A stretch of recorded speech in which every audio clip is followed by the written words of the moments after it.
Very good afternoon to all of you. आज Nifty में कुछ साइडवेज सा मूवमेंट रहा है। काफी टाइम से निफ्टी में फॉल कंटिन्यू हो रहा था, आप लोग देख सकते हैं डे हाई से। अगर मैं दिखाऊं तो ये स्विंग देखिए जरा, फॉल कंटिन्यू हो रहा था। हायर लोज बनते जा रहे थे अनटिल और अनलेस ये प्रीवियस स्विंग के ऊपर मार्केट ने क्लोजिंग दी डेली बेसिस पे। ये जो प्रीवियस स्विंग दिख रहा है आपको, ये वाला, ये इसके ऊपर जैसे ही मार्केट ने क्लोजिंग दी तो थोड़ा लगा बुल्स को कि अब मार्केट सस्टेन करेगा, बट स्टिल मार्केट ने सस्टेन नहीं किया। और क्लोजिंग देके नीचे मार्केट दोबारा से लोज पे सस्टेन कर रहा है। अब कल के दिन देखते हैं क्या रहता है। आज ट्यूसडे में तो काफी ज्यादा आज लॉस रहा है, क्योंकि मैंने खुद स्कैल्प किया था। आज मार्केट की कुछ इतनी छोटी रेंज में मार्केट रहेगा तो हम लोग क्या ट्रेड करेंगे। अगर मैं आपको दिखाऊं 5 मिनट के टाइम फ्रेम पे भी दिखाऊं, अगर ये देख रहे हैं आप, कुछ ऐसा मतलब हैमर तो नहीं बोल सकते इसे क्योंकि रेड में है। अगर मैं आपको 5 मिनट के टाइम फ्रेम पे लेके चलूँ, 15 मिनट का देखिए पहले आप। 15 मिनट के टाइम फ्रेम पे ये देखो, मुश्किल से मुश्किल 200 पॉइंट के मूवमेंट में मार्केट रेंज कर रहा है। अगर आपको देख रहा हो ये मुश्किल से, अब 200 पॉइंट में क्या तो बंदा ऑप्शन में निकालेगा, क्या बंदा प्रीमियम लेगा, इन द मनी लेगा, कितना बचेगा। तो 200 पॉइंट अगर ट्रेंडी डे रहता है तो ऑप्शन बायर के लिए बहुत अच्छा दिन जाता है। अगर साइडवेज डेज में तो यही है, अपना कैपिटल प्रोटेक्ट करना चाहिए हम लोग को। क्योंकि ट्रेंडी डे में ऑप्शन बाय डेफिनेटली कमाएगा अगर उसे प्राइस एक्शन की नॉलेज होगी। और अगर प्राइस एक्शन की नॉलेज भी होगी और दिन ही साइडवेज हो जाएगा तो फिर कैसे कमाओगे आप लोग। अभी ट्रेंडी डे चल रहे हैं, इतनी बड़ी बड़ी कैंडल्स, तो अच्छा खासा कमाया उन दिनों में। लेकिन आज जैसे साइडवेज था तो कैपिटल लूज भी किया है। अराउंड 1 लाख के आसपास का आज लॉस है, 1 लाख कुछ का लमसम। अगर मैं आपको दिखाऊं सेंसेक्स में, क्योंकि मेरे सारे ट्रेड आज के सेंसेक्स में मैंने स्कैल्प ट्रेड लिए हैं। अगर आप देखो, आप जरा 15 मिनट का टाइम फ्रेम देखो, सेंसेक्स जैसा मतलब जो इतना बड़ा इंडेक्स है उसमें भी 1% तक का मूव नहीं आया। अगर आपको लो से लो छोड़ दो, क्योंकि लो तो स्टार्टिंग में, डे के स्टार्टिंग में तो कोई भी ट्रेड नहीं करता ना, आफ्टर 10 भी ट्रेड करते हैं, क्योंकि स्टार्टिंग में तो प्रीमियम इतने हाई रहते हैं एज पर ऑप्शन बायर। अगर मैं आपको दिखाऊं, ये दिख रहा है आपको, ये छोड़ो, ये देखो जो ये लेवल है ना नीचे का, इसे इसे मार्कआउट करो। ऊपर हर बार रेंज पे नहीं, मार्केट गया ही नहीं, यही इसी रेंज में। ये लगभग 500 पॉइंट की रेंज थी आज सेंसेक्स में। और सेंसेक्स में भी सेम ही रहा है। ऑप्शन प्रीमियम आप लोगों को पता है, मिनिमम अगर ट्रेंडी रहता है तो ऑप्शन प्रीमियम बढ़ता है। अगर ऐसे बढ़ेगा ना मर मर के, तो ऑप्शन प्रीमियम बढ़ेगा ही कहाँ। तो डायरेक्टली मैं आपको ट्रेड्स पे लेके चलता हूँ जो आज के मेरी ट्रेड रही है सेंसेक्स में। क्योंकि ऐसे मरी मरी मार्केट में अप डाउन भाई डीके ही तुम्हारा ऐसा लीड कर देगा। मार्केट तो छोड़ो, अगर तुम्हारे रिवर्स भी जाता है, एसएल भी जाता है, डीके तुम्हारा ऐसा लीड कर देगा। ये मेरा आज पहला ट्रेड था कॉल साइड में।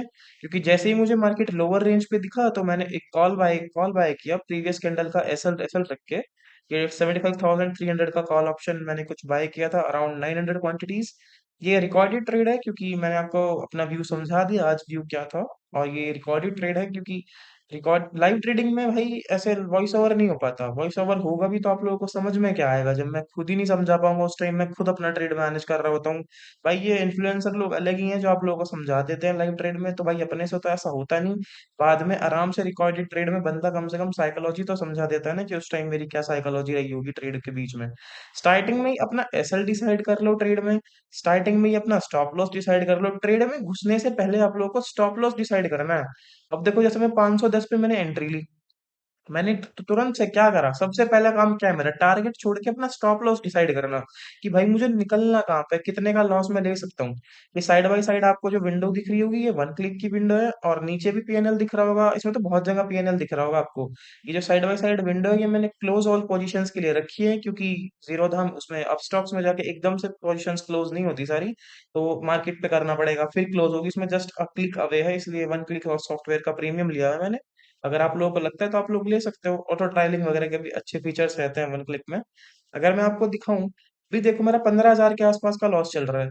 और ये जैसे ही ये मेरा एसएल हिट करेगा, तुरंत मैं मार्केट से एग्जिट हो जाऊंगा, क्योंकि मैंने एसएल अपना पहले ही डिसाइडेड रखा है। स्कैल्प में यही रहता है, तुरंत जाओ तुरंत निकलो, फटाफट फटाक से।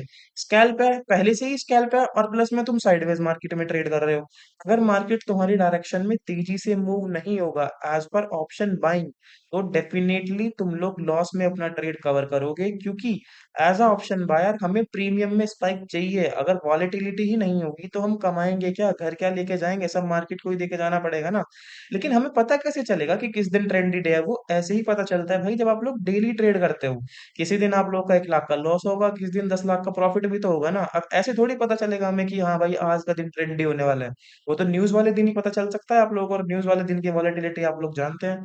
बजट डे हो गया या फिर इलेक्शंस के दिन हो गए, उस दिन तो ट्रेड करना ही नहीं चाहिए, क्योंकि वॉलेटिलिटी इतना हाई रहता है, एक एक वर्ड पे तो मार्केट मूवमेंट देता है। लेकिन साइडवेज दिनों में यही है द मेन रूल कि साइडवेज दिनों में अपने कैपिटल को प्रोटेक्ट रखिए, स्मॉलर क्वांटिटीज से जाइए। जैसे आप लोगों को पता है मैं सेंसेक्स में यूजुअली 1760 क्वांटिटी से जाता हूँ, आज मैं 900 क्वांटिटी आधी कर दी मैंने अपनी क्वांटिटी, क्योंकि पहले ही दिख रहा है एक तो स्कैल्प है, और दूसरी बात मेरे अगेंस्ट जा रहा है। अब देखो ये मेरे एसएल पे आ गया, देख रहे हैं ये जो 470 का मेरा एसएल है, 476 समथिंग, 510 पे मैं एंटर हुआ, 470 का मेरा एसएल है। देखो जैसे ही इसके नीचे क्लोजिंग मिली ना, देखो जैसे ही इसके नीचे क्लोजिंग मिली एग्जिट, एसएल क्लोजिंग नहीं मिली उसके नीचे, लेकिन मार्केट ट्रेड होना स्टार्ट हो गया गैप डाउन होके। अब मैं दूसरा ट्रेड देखता हूँ, दूसरा ट्रेड मुझे काफी टाइम बाद मिलता है, तो मैं कॉल पुट साइड जाऊंगा इस बार में, क्योंकि मार्केट अपर रेंज पे आ गया था तो मैंने पुट साइड एंट्री ली। जैसे ही मुझे लगा प्रीवियस लो ब्रेक हुआ, मैंने पुट साइड एंट्री ली। मैं आपको बता रहा हूँ ना, साइडवेज दिनों में मार्केट, अगर आपको मार्केट आप गलत भी नहीं है ना, आपका व्यू भी गलत नहीं है, लेकिन साइडवेज में प्रीमियम मर मर के बढ़ रहा है, स्टिल आप लोग लॉस में जाएंगे ड्यू टू प्रीमियम डिके। सबसे बड़ी दिक्कत ऑप्शन बाइंग में यही है कि प्रीमियम डिके होता है। एज अ सेलर आप लोग काम कर सकते हैं, लेकिन सेलिंग में आप लोगों को पता है अगर नेकड जाना है तो बहुत मोटी कैपिटल चाहिए। आप लोग 900 क्वांटिटी के लिए बहुत मोटी कैपिटल चाहिए सेलिंग में। तो आप लोग एज अ सेलर, अगर आप लोगों के पास है कैपिटल है, तो आप लोग जा सकते हैं as a selling. But still आप लोग देख सकते हैं ना, मतलब कैसे मर मर के तो मार्केट बढ़ रहा है एक एक कैंडल में मर मर के। इसलिए तो मैंने सेंसेक्स चूज किया, क्योंकि आप लोगों को पता होगा सेंसेक्स में, देखो अगेन ये मेरी स्टॉप लॉस के पास आ गया, लेकिन ये 1 मिनट का टाइम फ्रेम है, let me change it to 3 minutes, क्योंकि ये 1 मिनट का टाइम फ्रेम तो अलग ही रहता है। वो गलती से मैंने 1 मिनट स्विच कर लिया, मेरे को बाद में ध्यान पड़ा, वरना मैं एग्जिट होने वाला था यहाँ पे।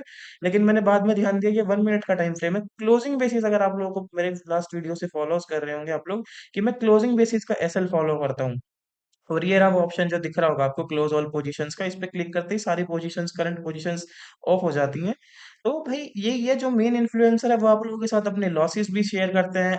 आप ज्यादातर लॉसेस से सीखोगे ना कि प्रॉफिट से।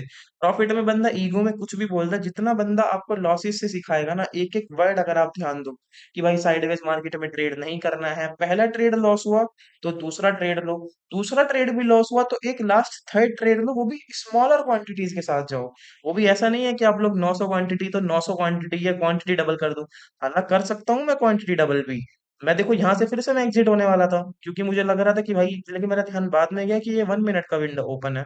ऑप्शन का चार्ट मेरा इसी विंडो में रहता है, बाकी स्पॉट का प्राइस और फ्यूचर प्राइस मैं अलग विंडोज में देखता हूँ, तो वो रिकॉर्डेड नहीं हो पाएंगे, क्यों, इसलिए मैं आपको सिर्फ ऑप्शन का चार्ट दिखा रहा हूँ। और वैसे भी ऑप्शन का चार्ट आप लोगों को देखने के लिए इनफ है, क्योंकि अगर आप लोगों को पता हो तो ऑप्शन पे ही कॉल सेलर काम कर रहा है, ऑप्शन पे ही पुट सेलर काम कर रहा है, सब काम किस पे कर रहे हैं इन द एंड, कोई स्पॉट पे काम तो नहीं कर रहा ना। सब काम तो ऑप्शंस पे ही कर रहे हैं ना, जो ऑप्शंस ट्रेड कर रहे हैं। तो ऑप्शन का चार्ट आपको पूरी पिक्चर बता देगा, अगर आप लोगों को अच्छे से ट्रेड करना आता होगा ना। ऑप्शन का चार्ट इज इनफ। अब मैंने 3 मिनट पे करा, अब देखो ये वीक है, अब अगर देखो मैं इस पे निकल जाता यहीं पे, हालांकि ये ट्रेड भी मेरा लॉस में ही रहेगा, अगर मैं आपको दिखाऊं एक कट देना पड़ेगा, क्योंकि काफी टाइम इस ट्रेड में मैं रहा हूँ, कुछ थोड़ा बहुत प्रॉफिट भी रहा था इसमें, बट मेरा टारगेट अचीव नहीं हुआ था, तो मैंने एग्जिट नहीं लिया था प्रॉफिट्स में। अगर मैं आपको दिखाऊं करंटली, देखो कितने टाइम तक ये मेरे को 496 का इसने हाई लगाया, बट मेरा टारगेट ही 550 के आसपास का था, तो मैं एग्जिट नहीं हुआ इसमें। जैसे ही मेरे एसएल के नीचे ट्रेड होना स्टार्ट हुआ, अगेन मैं एग्जिट हो गया। कुछ लोग बोलेंगे कि भाई तुम्हें एग्जिट हो जाना चाहिए था, 480 से 496 पे ही 16 पॉइंट लेके एग्जिट तो हो जाते हैं ना, इतना लॉस तो नहीं होता। भाई अगर यही ट्रेड मुझे 1 लाख का प्रॉफिट देता तब क्या। तो तुम कुछ नहीं कर सकते ऑप्शन बाइंग में, सिर्फ अपने रूल्स को फॉलो कर सकते हो, अपने रूल्स बनाओ, रूल्स को फॉलो करो, that's it, you can't do anything. देखो मैंने फिर से निकल गया, मैं 100% क्वांटिटीज के साथ एग्जिट हो गया फिर से। अब क्या कर सकते हैं, अब मेरा दो ट्रेड देखो कॉन्फिडेंस डाउन है, दो ट्रेड ऑलरेडी लूजिंग में है, तो सिर्फ एक लास्ट ट्रेड के लिए जाएंगे, सिर्फ एक लास्ट एंड फाइनल ट्रेड, वो भी कम क्वांटिटीज से। भले ही अगर मैं कोई बंदा 100 क्वांटिटीज ट्रेड करता है ना, तो 60 से जाओ, मतलब कम कर दो, भले ही 80 से जाओ। एज मैं आपको एग्जांपल बता रहा हूँ, 80 से जाओ, 50 से जाओ, क्वांटिटीज कम कर दो, लो लॉस में रहने के बाद बढ़ाओ मत, उसे कवर करने के चक्कर में मत भागो। समझ जाओ भाई आज मेरी गलती है, मैं लॉस को एक्सेप्ट करता हूँ, आज मेरा लूजिंग डे था। पहली बात देखो ना, दो ट्रेड चले गए तो तीसरे ट्रेड का तो मतलब बनता नहीं है, but as per my rules अगर मुझे कोई दिखती है अपॉर्चुनिटी तो मैं जाता हूँ, लेकिन विद लेसर क्वांटिटीज। अगर आप लोगों ने मेरा पिछला ट्रेड देखा होगा, पिछली वीडियो में आप लोग ये देखिए, मैंने 2 लाख का लॉस सिर्फ 900 क्वांटिटीज से कवर किया था सेंसेक्स में। 1.5 लाख का प्रॉफिट मैंने सिर्फ 900 क्वांटिटीज से बनाया था, वो भी किस लिए, स्मॉलर क्वांटिटीज से। अगर आपका ट्रेड सही होगा ना तो आप लोग प्रॉफिट बना ले जाओगे। अब देखो फिर से मैं सेंसेक्स के कॉल में एंटर हुआ, 75,600 के कॉल में मैं एंटर हुआ, 253 के प्राइस पे एंटर हुआ। अभी थोड़ा बहुत प्रॉफिट में चलेगा स्टार्टिंग में, क्योंकि क्वांटिटीज सिर्फ 600 क्वांटिटीज मैंने ट्रेड की, जैसा कि मैंने आप लोगों को बताया ना कि क्वांटिटीज अपने थर्ड ट्रेड में, अगर पहले के दो लूजिंग ट्रेड हो चुके हैं ना, तो थर्ड ट्रेड में ऑटोमेटिकली अपनी क्वांटिटीज कम कर दो। भले ही आपका विनिंग जाए, भले ही आपका लूजिंग जाए, और उसके बाद डे को क्लोज कर दो। अगर ये विनिंग जाता है ना थर्ड ट्रेड, तब भी डे को क्लोज कर दो। अगर खुदा ना खास्ता ये लॉस में जाता है, तब भी अपने डे को क्लोज कर दो। देखो इतना मेरा स्टॉप लॉस है, और इतना ही मैं टारगेट रखूंगा इसमें। ये आपको पता होगा, परसेंटेज बार है, इसमें परसेंटेज पता चलती है। इतना ही मेरा स्टॉप लॉस था, इतना ही मेरा टारगेट था, 280 290 के आसपास का मेरा टारगेट था। और इतना ही मेरा देखो नीचे जो था स्टॉप लॉस था। तो एज अ स्कैल्प ट्रेड था ये मेरा, 280 के आसपास का मेरा टारगेट था। बट स्टिल मैं बोल रहा हूँ ना आपको, जब दिन खराब होता है तो तुम कितना भी ट्रेड कर लो, you gonna lose in a sideways market as a option buyer. But आप लोगों को नहीं पता ना, मैं तो हमेशा जब वो रेंज के ऊपर आ रहा था, मुझे लगा था कि ब्रेकआउट करेगा, तो I am gonna add the quantities. एक दो बार इसने ट्रैप भी किया सेंसेक्स में, जैसे कि मैंने आपको स्टार्टिंग डे में दिखाया। बट सो आप लोग क्या कर सकते हैं, मैंने ऐसा सेट कर दिया सिस्टम में 229 का, कि भाई अगर जाता है तो मैं एग्जिट हो जाऊंगा, क्योंकि आपको पता है सेंसेक्स में बहुत ज्यादा स्पाइक्स के साथ वॉलेटिलिटी आती है। तो इतनी वॉलेटिलिटी खुद से मैनेज करना थोड़ा हार्ड पड़ता है, तो इसलिए आप लोग सिस्टम की हेल्प ले सकते हैं इसमें एसएल सेट करने के लिए। ये काम आप लोग स्टॉक से भी कर सकते हैं, जरूरी नहीं कि आप लोगों को वन क्लिक का प्रीमियम ही लेना, आप स्टॉक से भी आप लोग ये काम कर सकते हैं, तो इजीली अचीवेबल होगा आपका। बस वो थोड़ा फर्क क्या होता है ना, तो ये सिस्टम में पहले से रखता है एपेक्स करके, तो इसका स्टॉप लॉस और टारगेट और ऑटो ट्रायल काफी अच्छा लगा मुझे as per other brokers and all, इसलिए मैंने इसका प्रीमियम लेके रखा है अलग से। अगर आप लोग देखो देखो जब से मैं एंटर हुआ तब से डाउन, क्या इतना बुरा एनालिसिस तो भाई देखो किसी का नहीं होता ना, कि एंटर हो रहे हो स्टॉप लॉस हिट हो रहा है, एंटर हो रहे हो स्टॉप लॉस हिट हो रहा है। क्योंकि वॉलेटिलिटी ही नहीं है मार्केट में। अगर मार्केट आपकी साइड में मूव भी होता है ना, जो उससे पहले ट्रेड दिखाया मैंने, मार्केट आपकी साइड में मूव हुआ, मेरा स्पॉट में ऐसा हिट नहीं हुआ, बट ऑप्शन में हिट हो गया ना। आप लोग क्या ट्रेड कर रहे हो, स्पॉट ट्रेड कर रहे हो कि ऑप्शन ट्रेड कर रहे हो? अपना एसएल लेके बाहर निकलना पड़ेगा ना भाई, एज पर ऑप्शन चार्ट। अब जब तक वो स्पॉट में वेट करोगे तब तक तो भाई ऑप्शन तुम्हारा आधा हो जाएगा। तो स्पॉट की जगह ऑप्शन के चार्ट पे ज्यादा फोकस रखो ट्रेड लेने के बाद। अब देखो यही सेम कैंडल में मेरा स्टॉप लॉस हिट हो जाएगा, 229 का स्टॉप लॉस अगर आपको दिख रहा हो, साइड बाय साइड मैंने विंडो में ओपन करके रखा है। इसी सेम कैंडल में और कुछ 1 लाख के आसपास मैंने लॉस आज बुक किया, और उसके बाद सीधा मैंने किल स्विच दबा दिया भाई। क्योंकि मुझे पता है अगर कुछ बढ़िया अपॉर्चुनिटी मिली तो मैं सीधा जाऊंगा, और वो भी फुल क्वांटिटीज के साथ जाऊंगा, क्योंकि 3 ट्रेड लूजिंग में है, कॉन्फिडेंस कम है। भाई लॉस लेना किसी को पसंद नहीं है, बट लॉस को एक्सेप्ट करना सीखो, स्टॉप लॉस को एक्सेप्ट करना सीखो। अब किसी के लिए ये बहुत बड़ा लॉस होगा 1 लाख का, किसी के लिए जिसका कैपिटल ही 1 करोड़ है, उसके लिए तो भाई 1% का लॉस हुआ ना। मेरा कैपिटल 1 करोड़ का नहीं है, मैं आपको एक बात बता रहा हूँ भाई। अपना लॉस आप लोगों को पता होना चाहिए, आप लोग डे का कितना लॉस ले सकते हैं, कितना लोग आप लोग लॉस को मैनेज कर सकते हैं, कहाँ तक आप अपना स्टॉप लॉस ले सकते हैं। ये सारे रूल्स आपको स्टार्टिंग में ही बनाने पड़ेंगे। प्राइस एक्शन सीखने से पहले आप लोगों के ये रूल्स होने चाहिए। अब देखो जहां मैंने एग्जिट लिया, बैक टू कॉस्ट आ गया ना, जहां मैंने एग्जिट, और यही सेम ट्रेड 200 से 400 के आया है। सेम ट्रेड अगर मैं आपको दिखाऊं, 200 से 400 के आया, डे एंड में आप लोग चेक कर सकते हैं, 75,600 का कॉल। बट आप लोगों को नहीं पता ना, हम लोग भाई एस्ट्रोलॉजर थोड़ी ना है कि हम लोगों को पता होगा। तो that's for all today's video. जो मैंने रूल्स बताए, अपने लॉस को एक्सेप्ट करना सीखो। उसके बाद मार्केट वॉच ही मत करो, नहीं तो साइकोलॉजी बहुत गंदा हिट होगा आप लोगों का। ये कुछ मेरा लॉस रहा है आज का, मैंने सब कुछ शेयर कर दिया। Thank you for today's video, that's all, bye.